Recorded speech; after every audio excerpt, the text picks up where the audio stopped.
acabó ahora con la muerte provisional, porque sabemos que estará allí durante un tiempo prudente.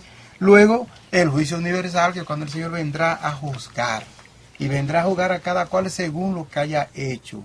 Ahí tenemos a Lázaro y a Rico, lo que el Señor le dijo a propósito de lo que dice Mateo 25, tuve hambre y me diste de comer, tuve sed y me diste de beber, y así sucesivamente. Entonces yo pienso que la llegada del Señor a juzgar a los vivos y los muertos, aunque dice, aseguro que no morirá, no llegará hasta que no, no morirá nadie hasta que no llegue este momento. Se refería ahí, pero se sigue refiriendo porque la palabra de Dios no se escribió pues solamente para ese momento. Inclusive los agiógrafos o los evangelistas no iban escribiendo textualmente del Señor. La palabra de Dios se escribió para ayer, para hoy y para las próximas generaciones. Y por eso lo que está ahí todavía responde a ese juicio que aún esperamos. Que unos serán transformados, como dice Tesalonicenses, otros serán transformados en el aire, como dice, cuando el Señor venga en el aire. Muchos no morirán sin ver la venida del Señor. Pero me llama la atención enfocar el asunto en el fin del mundo. ¿Qué participación, como decía el señor Amaury, entonces tendría Dios en la reivindicación de terminar el mundo para ese juicio final, que sería el problema? La participación es interesante, está clara. El Señor viene una vez a juzgar a los vivos y los muertos, a juzgar a todos los que vengan. Heredarán lo que dice Apocalipsis 22, cielo nuevo, tierra nueva. Ya no habrá muerte, ya no habrá destrucción, ya no habrá nada de lo que estamos viviendo, porque todavía no ha llegado esa tierra nueva, ese cielo nuevo, que todo un día vamos a heredar. Para el libro de la sabiduría que tenemos aquí, que se habla del problema de retribución, para la gente de eso entonces creían que morir o estar enfermo era una gran desgracia, pero él aseguró que no, el justo, aunque muera prematuramente, tendrá un descanso eterno, tendrá un descanso, y es lo que esperamos que aún no ha llegado. Eso es lo que significa escatología, un ya, pero todavía no ha llegado ese fin en donde Dios va a coronar, a poner, y para mayor información suya, a secuestrar, a coger a Satanás, a ponerlo bajo sus pies y a decirle: hasta aquí llegaste, verdugo, ya se acabó tu fin. Vamos a ver entonces qué nos dice Richard Valenzuela. Satanás juega un rol importante en el fin del mundo. ¿Tendría poder e incidencia en lo que es el libre albedrío? ¿O cómo explica usted la dualidad de un Dios misericordioso frente al fin del mundo y un Dios que es capaz de castigar? Richard Valenzuela es de la Segunda Iglesia Reformada Evangélica.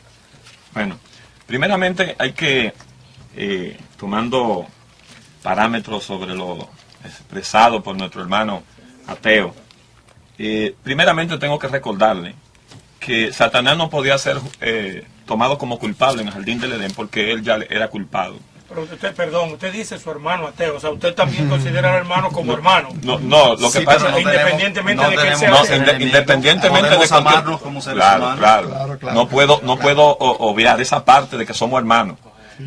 Independientemente del concepto diferente. Esta es una cuestión conceptual. Exacto. Pero lo que quiero recordarle es que Satanás no podía ser juzgado en el jardín del Edén. No podía ser tomado como el culpable porque ya, con el simple hecho de llamarse Satanás, ya estaba enjuiciado.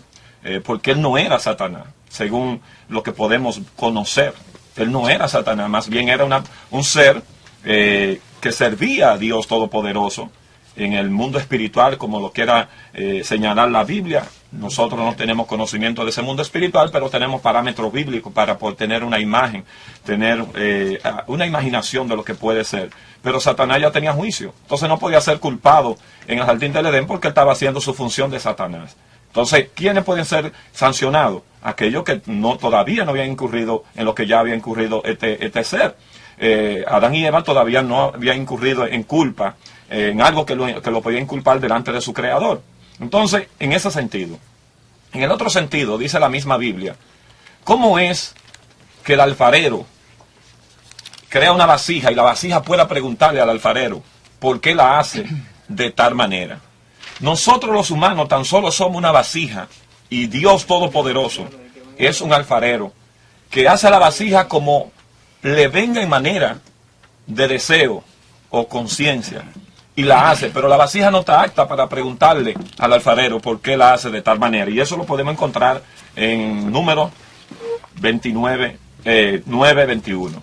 Pero además, cuando usted toma a Dios en cuestión, a un ser tan poderoso, si usted empieza a señalar a Dios como un Dios de judío solamente, o como Jehová, el Dios judío o de los judíos, entonces usted va a tener que quedarse con los judíos y olvidarse de las demás naciones y de las demás razas y de la demás humanidad. Si encaja a Dios y sujeta a Dios a ser Dios nada más de los judíos, ahí va a tener problemas.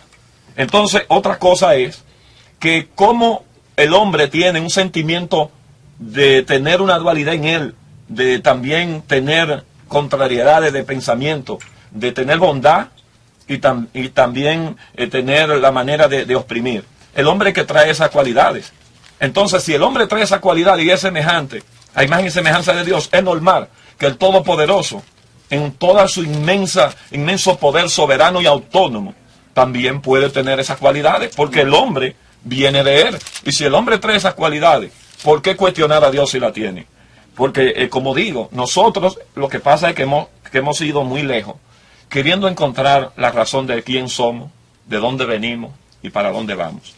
Cuando nosotros no encontramos esa parte, tenemos que inventar algo para justificarnos en lo que significa deseo terrenal y carnal, la cual nosotros nos enredamos en esa vida y no queremos,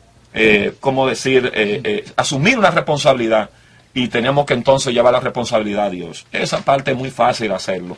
Ahora bien, nosotros como cristianos respetamos, la misma Biblia marca y señala, y por eso cada día más somos más bíblicos, porque la misma Biblia resalta, muchos años y miles de años hacia atrás, resalta de que no solamente hoy en día podían levantarse personas negando a Dios, la existencia de Dios, o cuestionando a Dios. Dios es tan Dios que es misericordioso, que le permite a algo que es parte de su creación cuestionarlo, o señalarlo, marcarlo o sujetarlo. ¿Qué queremos decir con esto? Al fin y al cabo, sin importar la Biblia, hasta donde la Biblia nos pueda dar a entender, sin importar si el Bhagavad Gita, que es la Biblia hindú, o si el Corán, o cualquier libro ancestral de religiones ancestrales, nos dan una manera de cómo pueda terminar esto. El fin es que nosotros mismos estamos experimentando lo que ya está escrito aquí. Yo mismo no creo en los acontecimientos que han de padecer porque la Biblia nada más los dice, sino porque lo estamos viviendo. La vida, el ser humano ha vivido diferentes etapas donde usted no puede sujetar la palabra de Dios en un solo parámetro. Es decir, existe una gran tribulación, que es la segunda venida de nuestro Señor Jesucristo.